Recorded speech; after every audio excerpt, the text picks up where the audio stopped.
శ్రోతలు, ఈ రోజున మనం హెబ్రీ పత్రిక 3వ అధ్యాయం 13 నుండి 19 వచనం వరకు పాఠం చెప్పుకోబోతున్నాము. వినండి.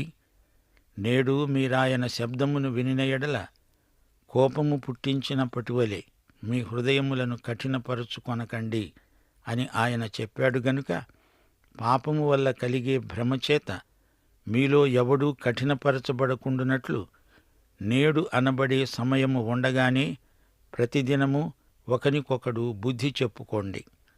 ఏలయనగా మొదటి నుండి మనకున్న దృఢ విశ్వాసము అంతము మట్టుకు గట్టిగా చేపట్టిన ఎడలనే క్రీస్తులో పాలివారమై ఉంటాము.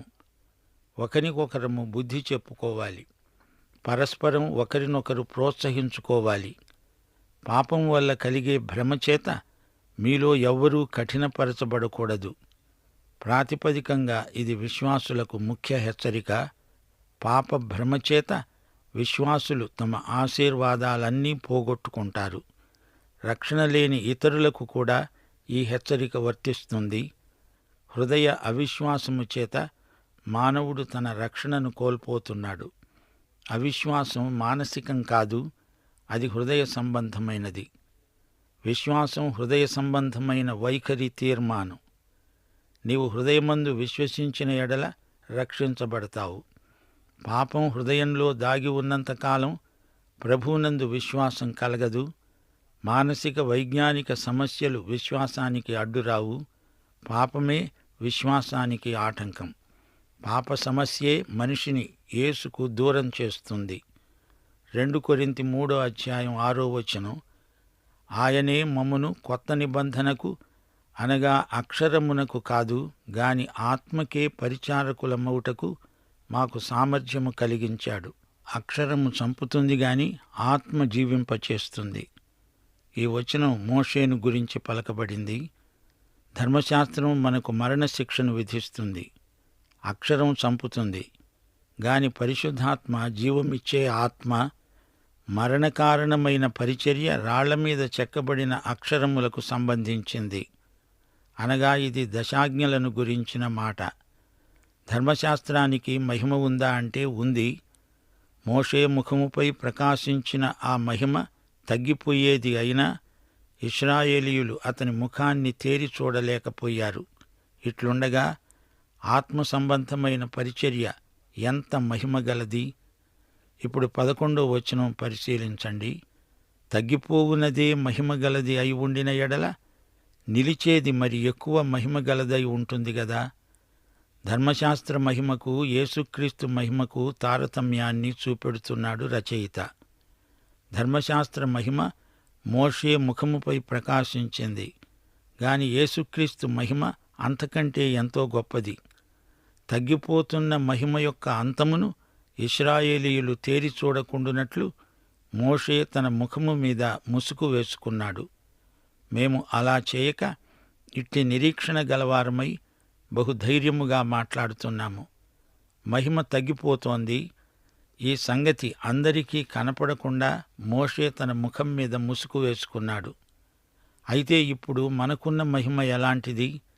ఇది క్రీస్తునందలి మహిమ. వారి మనస్సులు కఠినములయ్యాయి గనుక నేటి వరకు పాత నిబంధన చదువబడుతున్నప్పుడు అది క్రీస్తునందు కొట్టివేయబడిందని వారికి తేటపరచబడక ఆ ముసుకే నిలిచి ఉన్నది. నేటి వరకు మోషే గ్రంథము వారు చదివినప్పుడెల్లా ముసుకు వారి హృదయముల మీద ఉన్నది.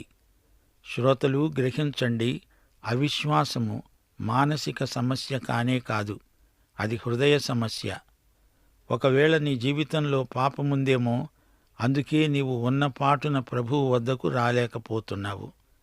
నీ పాపాన్ని విడిచిపెట్టడానికి నీవెప్పుడు సిద్ధపడతావో అప్పుడే నీ మానసిక సమస్యలన్నీ ఒక్క త్రుటిలో తొలగిపోతాయి.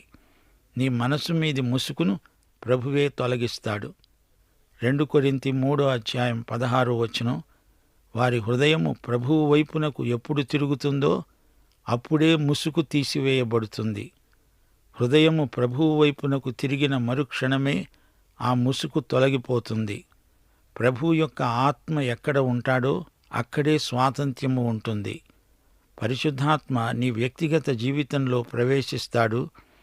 క్రీస్తును సజీవ వాస్తవ వ్యక్తిగా నీకు చూపెడతాడు. మనము ఆయన వద్దకు వచ్చినప్పటి నుండి మనమందరము ముసుకులేని ముఖముతో ప్రభువు యొక్క మహిమను అద్దము వలె ప్రతిఫలింపచేస్తూ మహిమ నుండి అధిక మహిమను పొందుతూ ప్రభువైన ఆత్మచేత ఆ పోలికగానే మార్చబడుతున్నాము. ప్రియ శ్రోత, నీవు ప్రభువు వైపునకు మరలినప్పుడు నీకోసం మహోజ్వలమైన మహిమ భవిష్యత్తు కనిపెట్టుకుని ఉందని నమ్ము. ప్రభువు కృపయందు జ్ఞానమందు మీరు వర్ధిల్లుతారు. ఇప్పుడు హెబ్రీ పత్రిక 3వ అధ్యాయం 13వ వచనం వినండి. పాపము వల్ల కలిగే భ్రమచేత మీలో ఎవ్వడూ కఠినపరచబడకూడదు. నేడు అనే దినము ఉండగానే ప్రతిదినము ఒకరికొకరు బుద్ధి చెప్పుకోండి. పాపమనేది భ్రమ. భ్రమ అంటే ఏమిటనుకున్నారు? నిజాయితీ తప్పిన వ్యక్తి అయినా నా మనస్సాక్షికి నేను బాగానే ఉన్నట్టు అనిపిస్తోంది అంటాడు. అప్పుడు ఆ విశ్వాసి నేరుగా తన మనస్సాక్షిని గద్దించాలి. ఎడతెగక పాపం చేస్తూ ఉండడం చేత మనస్సాక్షి మొద్దుబారిపోయింది. ఇలాంటి వారు కొందరు సేవలో కూడా ఉన్నారు. దగా చేస్తూ ఒక చెంప భక్తి మాటలను పలుకుతూ దీర్ఘ ప్రార్థనలు చేస్తారు. వారి మనస్సాక్షి మూగబోయింది. వారు తమ జీవితాలలో పాపానికి సెలవిచ్చారు గనుక మనస్సాక్షి మృతమైపోయింది. హెబ్రీ పత్రిక రచయిత ఈ సందర్భంలో ఇశ్రాయేలు చేసిన అరణ్య ప్రయాణాన్ని జ్ఞాపకం చేస్తున్నాడు. ఈ చరిత్ర పాఠాన్ని ప్రథమ శతాబ్దంలోని హీబ్రూ క్రైస్తవులకు అన్వయిస్తున్నాడు. హెబ్రీ పత్రిక 3వ అధ్యాయం 14-15 వచనాలు. మొదటి నుండి మనకున్న దృఢ విశ్వాసము అంతము మట్టుకు గట్టిగా చేపట్టిన ఎడలనే క్రీస్తులో పాలివారమై ఉంటాము. మనము క్రీస్తులో పాలివారము. మనము క్రీస్తునందున్నాము. క్రీస్తు మనకు చెంది ఉన్నాడు. మొదట ఉన్న దృఢ విశ్వాసము అంతము వరకు కొనసాగుతూ ఉండాలి. మనం క్రీస్తు గృహములో ఉన్నాము. మనము ఆయనకు చెంది ఉన్నాము.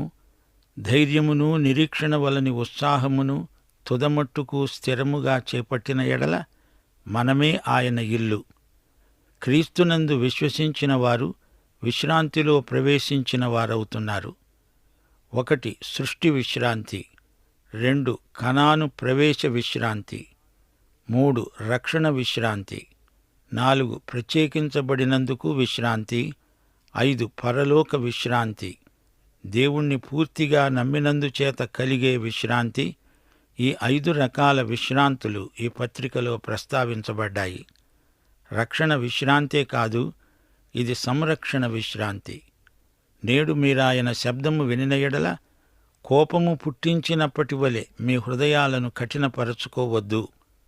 95వ కీర్తనలో నుండి ఉదహరించబడిన వచనమిది. 95వ కీర్తన 7-8 వచనాలు మనమింతకు ముందే చూచాము. పౌలు అదే సత్యాన్ని పునరుద్ఘాటిస్తున్నాడు. ఈ సత్యాలు కాలదోషం పట్టనివి, నిన్నటివి మాత్రమే కాదు, ఈ రోజువి కూడా. యేసు ప్రభువు ఈ రోజున మనకు సమకాలీనుడు. పాపాలన్నిటిలోకి గొప్ప పాపం క్రీస్తు పట్ల అవిశ్వాసం.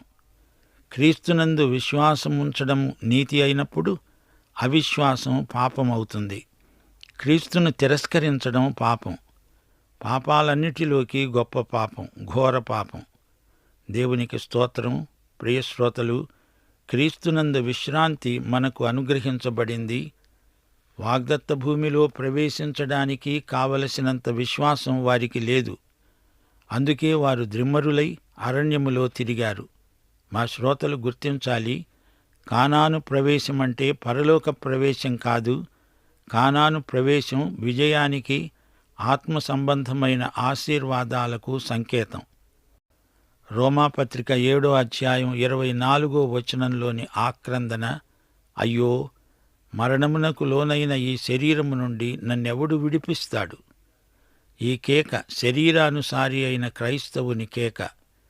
విశ్వాసే గాని అల్ప విశ్వాసి, శరీరానుసారమైన మనస్సు కలిగి దేవునితో పోరాడి ఓడిపోయాడు, విశ్వాసహీనుడు. హెబ్రీ పత్రిక 3వ అధ్యాయం 16వ వచనం, విని కోపము పుట్టించిన వారెవరు? మోషే చేత నడిపించబడి ఈజిప్టులో నుండి బయలుదేరి వచ్చిన వారందరే గదా. వారు విన్నారు కాని నమ్మలేదు. అందుచేత దేవునికి వారి మీద కోపం వచ్చింది. ఈజిప్టు నుండి రాగలిగినంత విశ్వాసముంది గాని వాగ్దత్త భూమిలో ప్రవేశించగలిగినంత విశ్వాసం మటుకు వారికి లేదు. 17వ వచనం, ఎవరి మీద 40 ఏండ్లు ఆయన కోపగించాడు? పాపము చేసిన వారి మీదనే గదా. వారి శవాలు అరణ్యములో రాలిపోయాయి. దేవుని వాక్యాన్ని అనుమానించడం ఎంత ఘోర పాపమో చూచారా? ఈ పాపములో నుండే మిగతా పాపాలన్నీ పుట్టుక వస్తాయి. అరణ్యములో తిరుగాడడమే కాదు, వారు బంగారు లేగదూడను చేశారు. అది వ్యభిచారానికి నడిపించింది. దేవుణ్ణి కాదనేటంతవరకు తెచ్చింది. తిరిగి ఈజిప్టుకు వెళ్ళిపోతామంటూ తిరుగుబాటు చేసేంతవరకు వచ్చింది. విశ్వాసపథంలో నడిచి వాగ్దత్త భూమికి వెళ్లడం కంటే ఈజిప్టు దాస్యమే నయం అనిపించింది వారికి. శ్రోతలు గమనించండి, ఎందరో క్రైస్తవులు ఈ రోజున లోకంతో ఒకటైపోతున్నారు. క్రీస్తునందు సంపూర్ణ విశ్వాసముంచి ఆయన అడుగుజాడల్లో నడవటమంటే చాలామందికి అర్థం కావటం లేదు. ఎవరి మీద 40 ఏండ్లు యెహోవా కోపగించాడు? ఈజిప్టు నుండి వచ్చిన ఈ అవిధేయుల మీద, విశ్వాసహీనుల మీద ఆయన కోపగించాడు. వారు అవిశ్వాసమనే పాపం, అవిధేయత అనే పాపం చేశారు. అంత పెద్ద గుంపులో విశ్వాసము గలిగిన వ్యక్తులు ఇద్దరు, కాలేబు, యెహోషువ. ఆ తరంలో ఈ ఇద్దరే మిగిలారు. వారిద్దరే వాగ్దత్త భూమిలో అడుగుపెట్టారు. మోషే కూడా వాగ్దత్త భూమిలో ప్రవేశించలేకపోయాడు. అయితే మోషే సమస్య వేరు అనుకోండి. రాతితో మాట్లాడు అంటే రాతిని కొట్టి తప్పు చేశాడు. దానికి ఫలితంగా కనానును దూరం నుంచి చూచాడే గాని అందులో ప్రవేశించలేకపోయాడు. 18వ వచనం, తన విశ్రాంతిలో ప్రవేశింపరని ఎవరిని గూర్చి ప్రమాణం చేశాడు? అవిధేయులైన వారిని గూర్చే కదా. కనానులోకి వీరు ప్రవేశించరు అన్నప్పుడు ఇది పరలోకానికి సంకేతం కాదు. కనాను విశ్రాంతి ఇది, ప్రవేశ విశ్రాంతి. వారి అవిశ్వాసం చేత వారు కనాను దేశములో తిరగరు, అక్కడి పంట తినరు, అక్కడి ఆశీర్వాదాలను అనుభవించరు. ఈ విషయం దేవుడు ఖండితంగా ప్రమాణం చేసి మరీ చెప్పాడు. ఆయన దేవుడు, ఆయన ప్రమాణం చేయాల్సిన పనేమీ లేదు. అయినా ఆయన ప్రమాణం చేశాడంటే ఇది ఎంత తీవ్రమైన వ్యవహారమో చూడండి. ఇంతకు ఇక్కడ దేవుడు ఎవరిని గురించి మాట్లాడుతున్నాడు? తన యందు విశ్వాసముంచని అవిధేయులను గురించి. వారు లేగదూడను పూజించారా?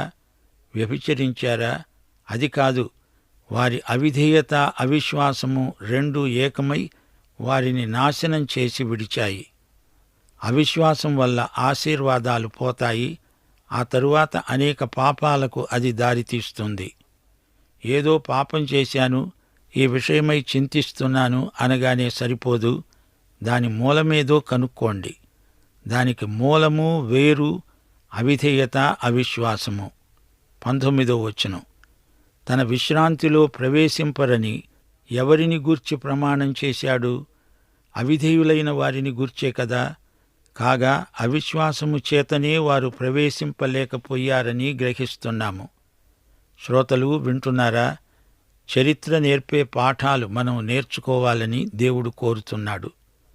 పౌలు తాను కొరింథీయులకు రాసిన మొదటి పత్రికలో 10వ అధ్యాయం 1 నుండి 5వ వచనం వరకు ఇలాగా గత చరిత్రలో నుండి ఇప్పటి క్రైస్తవులకు మంచి పాఠం నేర్పాడు.